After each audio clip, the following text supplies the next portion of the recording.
Scion of the Tree, authored by JH4421. It was 2 months ago when I got the news. The moment I saw the caller ID, my skin turned cold and my bones became weak. Lakewood Medical Center Emergency Room. I left the warehouse and headed straight there, wasting no time. She was still alive when I got the call, but just barely. Didn't matter. She passed before I made it to the front door. It was 2 months ago that my wife, Amber, died. She was 6 months pregnant with our Rose. We were expecting an angel, a light to bring to our everyday lives. We moved into the area for our child, both deciding where we wanted to start our new lives as a family. She wanted a blue house. I wanted something by the mountains. We picked the perfect combination of the two. I collapsed on the ground when I heard what had happened. The doctor assured me her death was quick and painless, and that they had done everything to save her and our child. The other driver died in the collision as well, and it was immediately obvious that this was the act of a drunk driver. I sat motionless in the room for hours, drying my eyes, staring at the clinical lights as I tried to hold myself from shaking to death. It was 2 months ago that I first saw it. As bright as the patient room was, there was a thin growth of shadows starting along the side of the otherwise pristine walls. Small filaments creeping along the interior in a twisted but intelligent manner. It looked like the growth of mold, something a tad unnatural, but I really wasn't in the mindset to question anything. With tear-soaked eyes, I watched it slowly grow, but convinced myself it was a grief-driven hallucination. And if it wasn't, well, I didn't really give a fuck. The weeks following have been cold, forgettable, quick. I barely remember the funeral. My eulogy was short. I couldn't say many words without breaking apart. Her family kept to themselves, and I was left to burden my own sorrow. I left the funeral home, having provided only one real message. I loved her. Everywhere I went, every room I entered, it was there, a spindly, shadowy chute, climbing up along the walls, sometimes hidden under a table or behind curtains. There was only one constant. It was growing, albeit very slowly.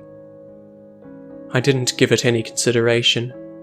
It didn't deserve my recognition, not when my entire world had been so effortlessly ripped from me.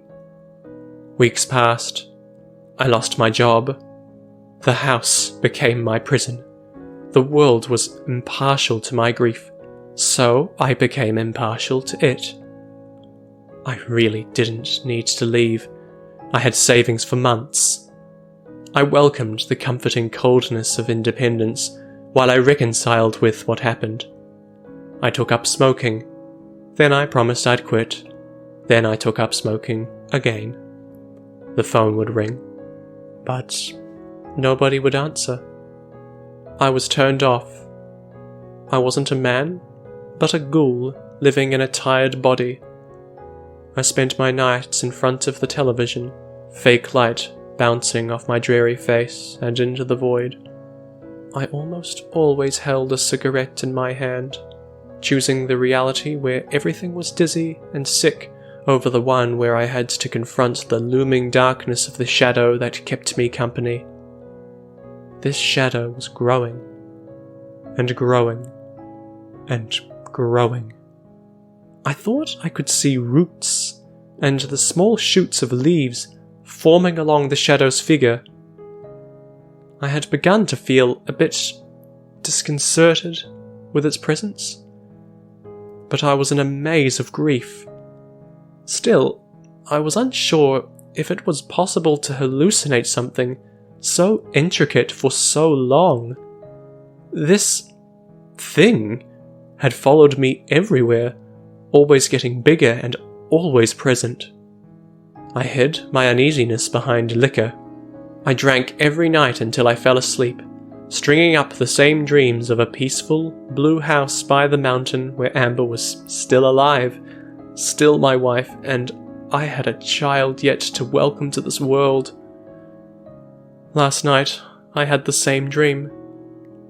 I was alive again, greeted by the warm smile and calm demeanor of a woman who I'd promised my life to. The kitchen smelled of cinnamon, and I could hear the sizzling of a pan. I wasn't sure what she was cooking at this time. Dreams are weird like that. But I remember approaching her from behind, nestling my chin into her shoulder as I closed my eyes. She laughed. I told her how much I missed her. She told me how much she knew. It was strange how vivid this dream had been. I could recount most of the details, and it was painfully peaceful. We ate together, watched a movie together, held each other. You've got a visitor. I was startled. She spoke clearly and crisply. I turned to look in her eyes, my voice calm but muddled. A visitor? You can't stay long, she said. You've got something to tend to. I laughed, shaking my head. I'm staying here as long as I can. I'm serious. I tilted my head, now a wave of bewilderment washing over me. Who would visit me now? She didn't answer, instead smiling faintly and saying a meagre few words. Be safe. The dream tore away from me and I woke laying in my bed, my face sweaty as I bolted upwards, staring into the darkness of my house. I was in my empty house again. I let my eyes adjust to the lower pitch, rubbing the crust out from under my eyelids. Outside, I could hear lightning flashing from a heavy storm, thunder crackling across the sky. It was the same room I'd come to loathe. I sat on my side of the bed, her side filled with belongings of hers I had yet the heart to dispose of. The floor was littered with dirty clothes, my old work uniform and bottles. The drawers were haphazardly opened, no longer sorted, and the television sat adjacent to the dark figure standing by the bathroom door. I jumped out of my skin. There was something standing at the end of the room. As soon as it noticed I was awake, it moved. I shrilled, throwing the covers over my mouth as I watched wide-eyed in panic. The figure shambled forward, coming to the edge of my bed before speaking in a dry, raspy voice that could be almost mistaken as wheezing. Mr. Cutler, it said, his words sending an icy chill down my back. That's when my eyes fully adjusted to the darkness that surrounded us. The figure before me was dressed as a priest. His robe stained with dried blood, and his abdomen was punctured by twigs and sharp thorns.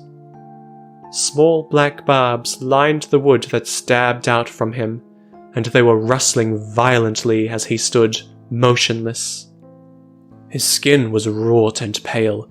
His eyes had been replaced by a dark and violently twisted bark, branches plunging out and back into his skin.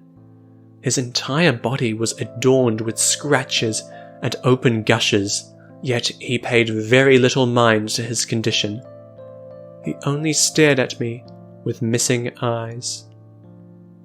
I moved myself as close to the wall as I could, as the figure stepped my way. I screamed, retracting my legs and arms as close to my chest as I could, as my eyes focused on the man in front of me. "Mr. Cutler," he said again, his mouth struggling to open and close.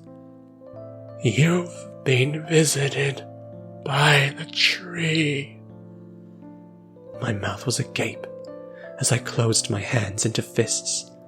The rustling of barbs on him was acutely audible, and they grew more violently as the figure stepped even closer. His breathing was laboured heavily, as if he was fighting for his right to breathe. "Oh, what?"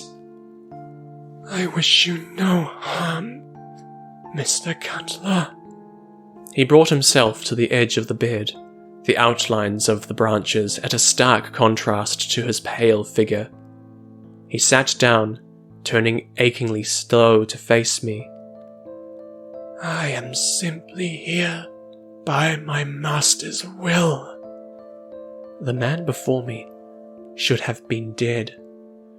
I could make no mistake about that. He was punctured at least a dozen times over and re-penetrated in areas that should kill him. He was enveloped in a twisted and evil growth, and it looked like he became host to a carnivorous abomination. Your master?" I stammered. Words barely came out. I spoke shallowly, yet somehow the corpse priest heard me. "Yes, and it's rather displeased with you." "Why?" He turned to look towards the door as he brought his body back to a weak stand. "Would you like to come with me?" Will you kill me if I don't?" "As I told you, Mr. Cutler," he said, beginning to slide his way towards the hallway door, "I wish you no harm." By some miracle, I could feel my nerves soften as I heard the calm in his voice. I was most certainly experiencing something otherworldly, and I knew I was no longer in a dream. No, everything I was witnessing and experiencing was undoubtedly real. I could feel the sweat dripping from my forehead onto my trembling hands. The air had turned frigid. My eyes were dry, and the room was exactly how I left it before I fell asleep, save for this unknown intruder. I spent another minute huddled against the wall, before swinging my legs over the bed and nodding my trembling head. "Very good," he said, the corners of his mouth drooping as he pushed these words out. He turned a blank eye socket towards me, before heading his way to the hallway past my door. "My master is dissatisfied with you because you have chosen to ignore her." "I've been ignoring a lot of people," I said. We started towards the door.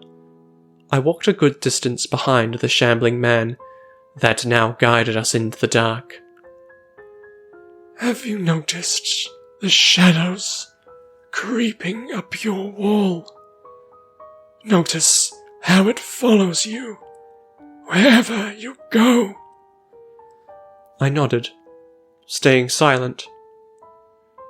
"Then you've already met my master. At least, you've had a brief introduction."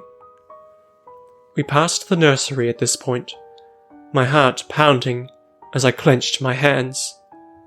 I stopped in the middle of the hallway, grief filling me again as I glanced at the nursery door. I hadn't opened it in months, and have tried to ignore its presence since the accident. I knew what was inside. An empty crib, and boxes full of clothes we had bought for Rose. The figure turned to face me and spoke. "I'm sorry for your loss," he said, his voice barely soothing. "But we must continue." The house was frigid, and I began to shiver as the temperature began to drop drastically as we approached the stairs. "What does your, master want with me?" "She wants to save you, Mr. Cutler. Revive you." His voice was clear, if low and scratchy. We made it to the stairs, and I could see the shape even in the abject darkness as we began to descend.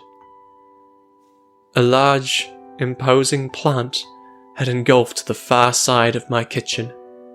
Dark red leaves protruded from sharp barbs, and repulsive flowers dotted the sides of the massive tree.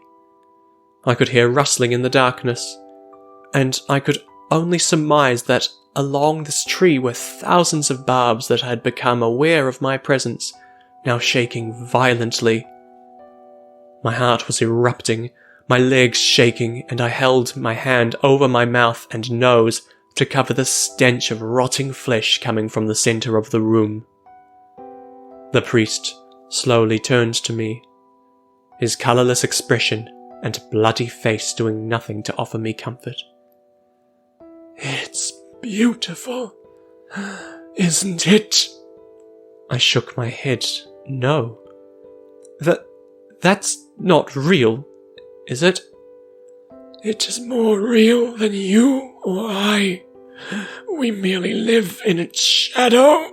He winced in pain, a pool of blood showing up in the center of his robe before a small shoot poked through, then stopped.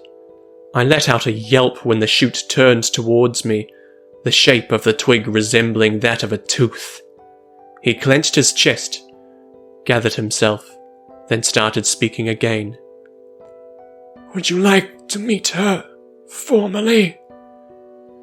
"I think I'm going to pass on your offer," I said, my voice stumbling as he walked down to the kitchen and towards the abomination.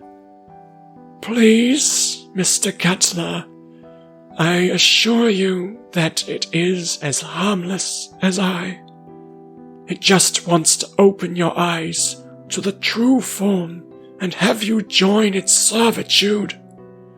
This isn't a process that is negotiable." His voice rose louder now than before, and he spoke with an intent I had yet heard from him. "That's precisely why it sent me here." He motioned for me to join him at the edge of the tree.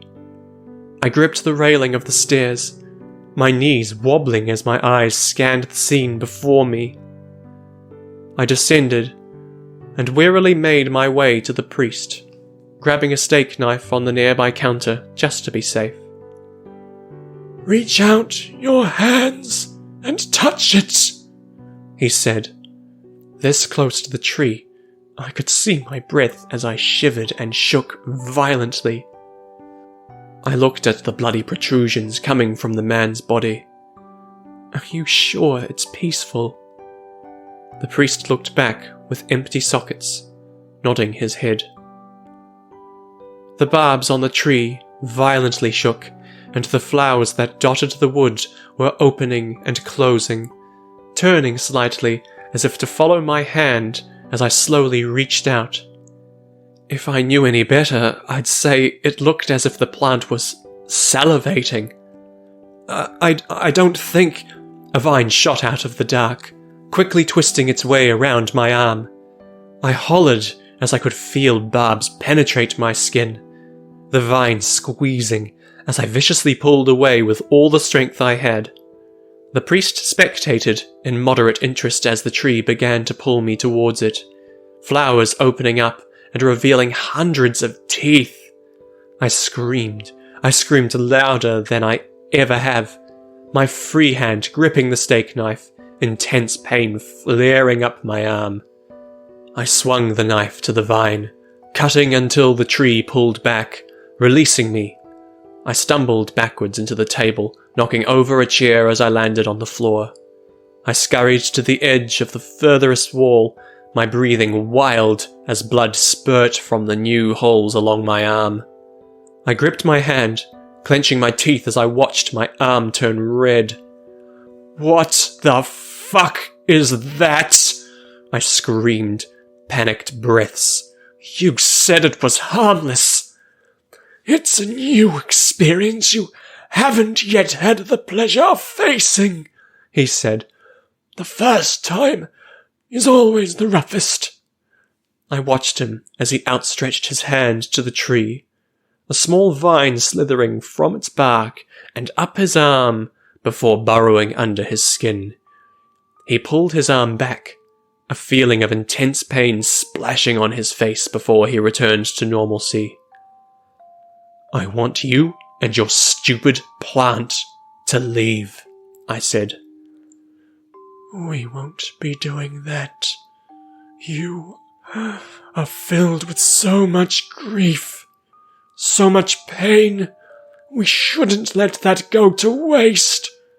"I'm calling the authorities then," I said, stammering up, still gripping the steak knife. I hadn't really considered that, even if I did, there wouldn't have been anything they could do. "You can call the police, and you can run, but it is futile. The tree is only visible to those it seeks, and it seeks only you. It lives under you and I, and has forever, under every person who has ever lived or ever will. The tree waits dormant. Most are not lucky enough to warrant a visit. It is selective.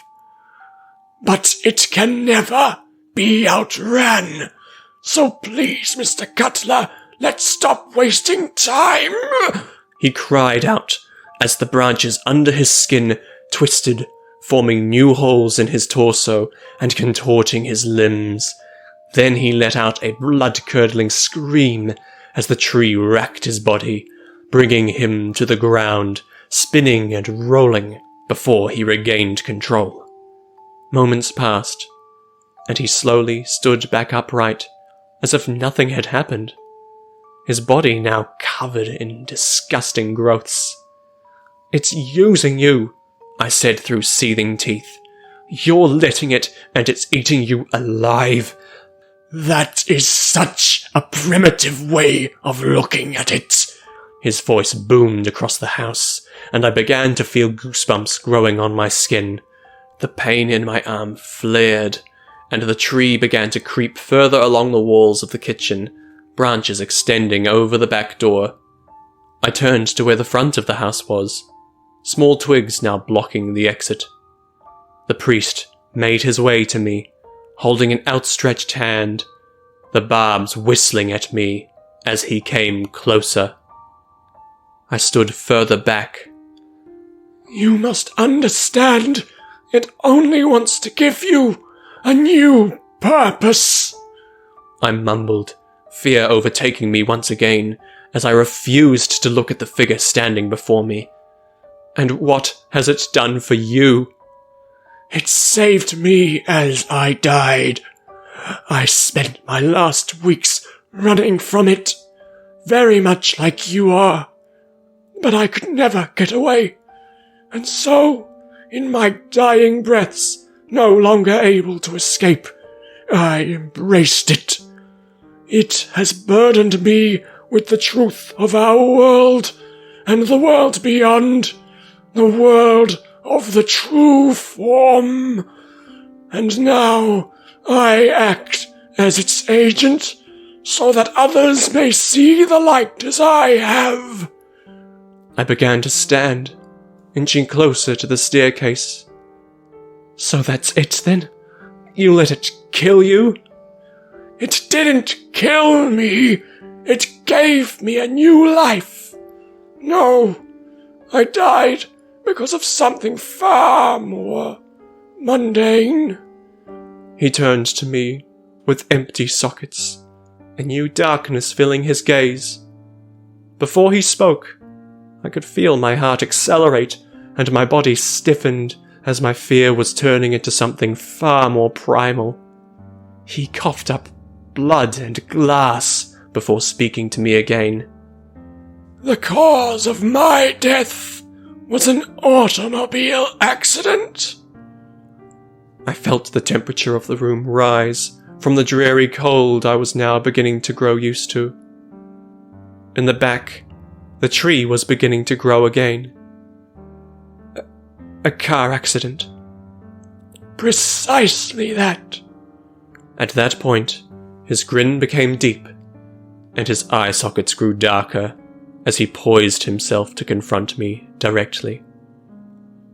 Now, Mr. Cutler, would you like to know on which intersection? No. I could feel my skin rise, my hairs straightening out, and my blood begin to boil. My mind drifted off to Amber, to the news the doctor gave me, the night spent in hospital. Tears welled in my eyes as the tree grew. No. It was on East Meridian and 12th Avenue. Stop talking!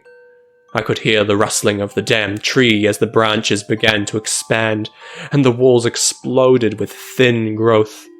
I stood straight, ignoring the pain in my arm as I stood to face the figure before me, gripping the knife in my hand.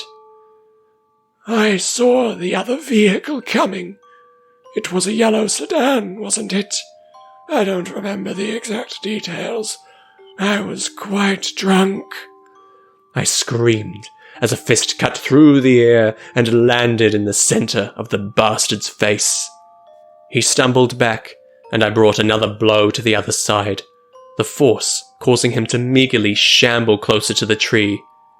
He laughed, the nasals hissing in a viscous cacophony. She works in mysterious ways, wouldn't you agree? But alas, it's just a faint stroke of paint in a larger frame. Tears dripped from my face as the rustling of the tree grew in intensity. I stood in a dark house, alone and cut off from the world, as I began to realize what I had done. The tree had grown substantially, its branches beginning to poke away from the walls of the kitchen, all but enveloped.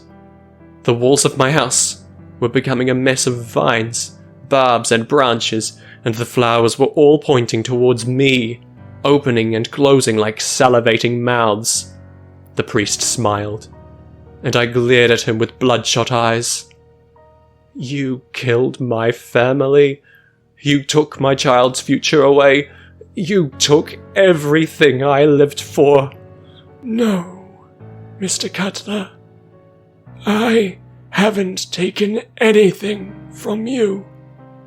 He stepped forward, branches of the tree following him as he stepped my way.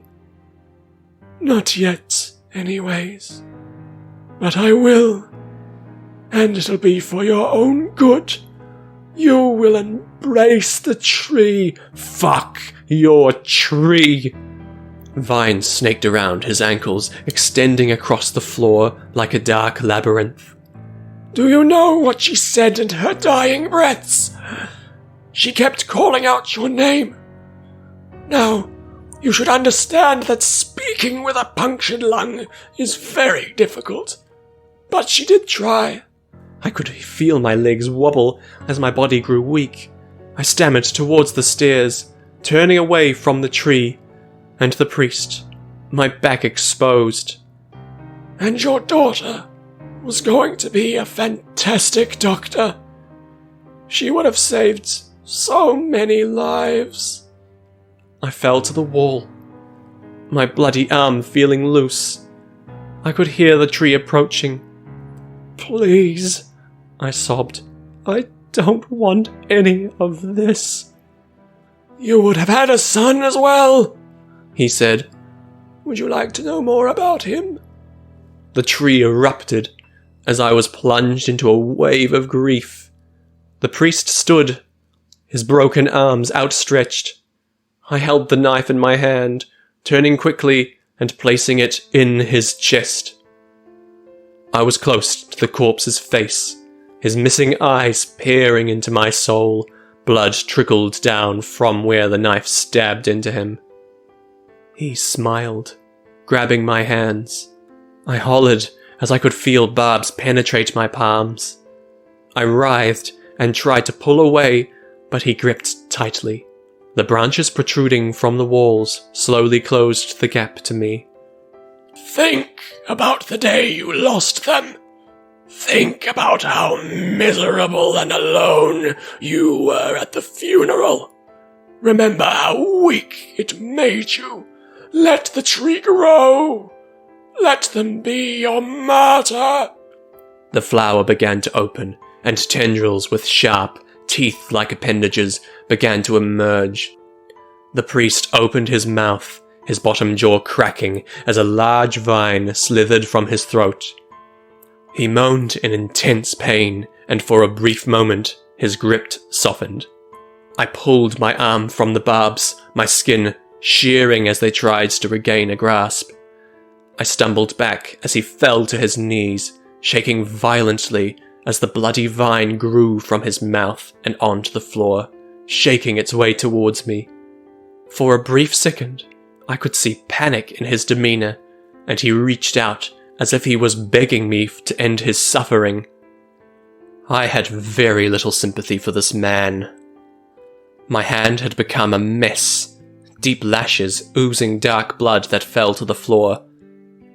The pain was near unbearable, and I held the bloody stumps towards my chest as I shambled up the stairs. Flashes of lightning outside were muddled by the oppressive growing of the tree. Vines snapped at my ankles as I limped toward the hallway, blood oozing onto my shirt.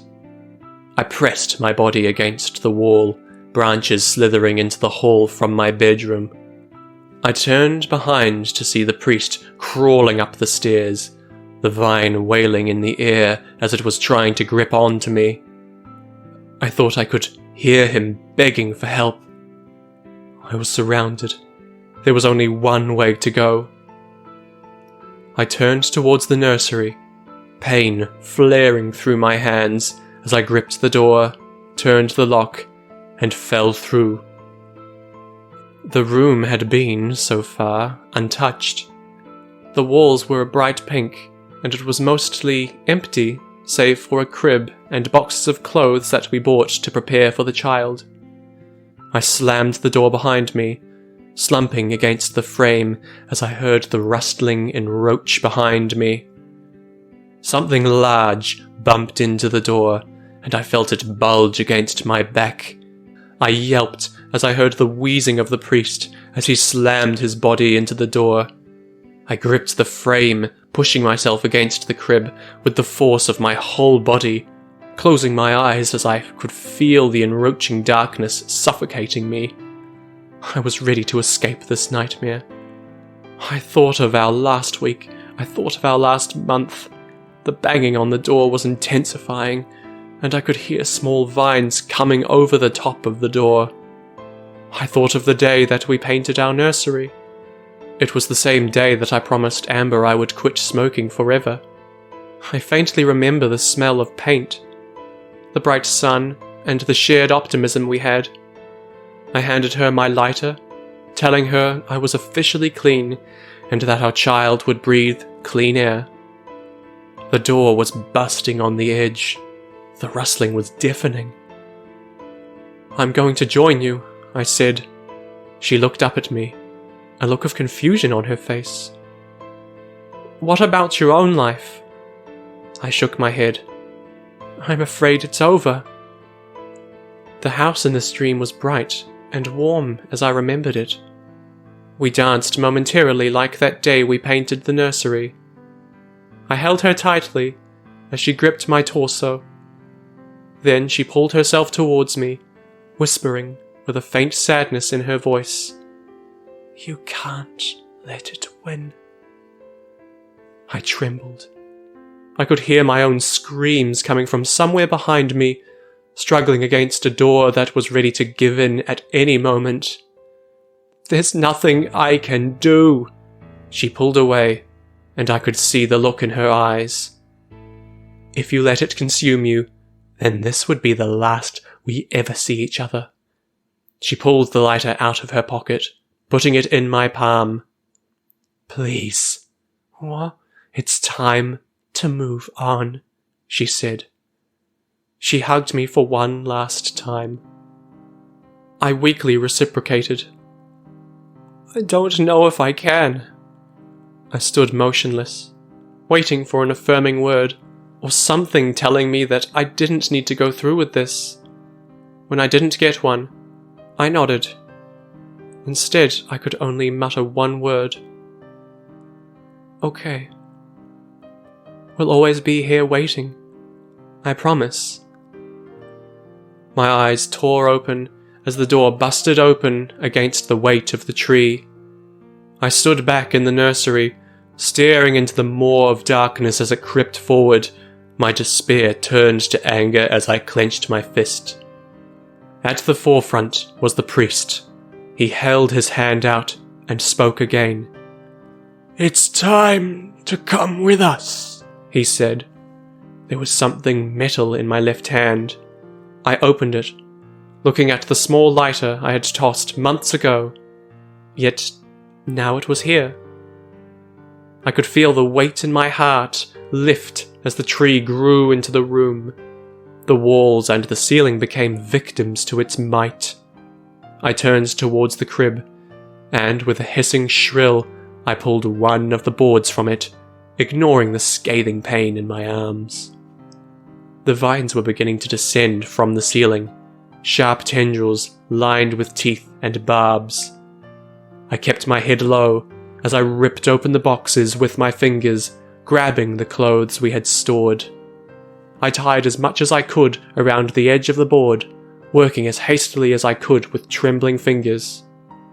Once I had the makeshift torch in hand, I gave one last look at the priest, then flicked the lighter on. He winced as his abdomen sprang open with vines, and I lit the torch. My blood boiled as I ran into the edge of the room, the fire growing in intensity as the tree enveloped me in its twigs. I twisted my foot, tossing the torch into the darkness. The vines grabbed at me, and I could do very little but cry out as the fire flared in the hallway. The priest hissed, and the tree stopped moving for a moment. The vines started to flail as the abomination caught fire, and my house was filled with a horrifying shrieking. I pulled my arms up from the now weak tendrils. The priest shrieked, his clothes catching fire as his skin began to crisp. "Cutler, what the hell do you think you're doing?" He retreated into the hallway, tumbling down the stairs as the rest of the house began to envelop in flame. The tree continued to shrivel and twist away in defiance, the smoke clogging the air, the sound of wood popping and sparks flying. Outside, I could hear the lightning intensifying as I got up from the nursery floor, covering my mouth with shredded arms. For once, the tree ignored me as I made my way to the hallway, faltering down the stairs. I knocked into the pictures hanging from the wall, their frames coming to the ground as the frame of the house gave in to the flames. Pictures of me and Amber burned beside me as I continued to look forward, my feet giving way as I fell to the lobby of the house. I pressed up, watching as the ceiling erupted into a bright red and orange light. The tree retreated back into the corner, and I was left alone inside of a burning house. Behind me, the door was kicked open, and I could hear heavy footsteps as arms came up from behind me. My feet dragged behind me as I was pulled away from the fire. I struggled to my feet when we made it to the patio, letting the firefighters carry me as my vision blurred. When my vision became less fuzzy, I found myself sat on the tailgate of an ambulance.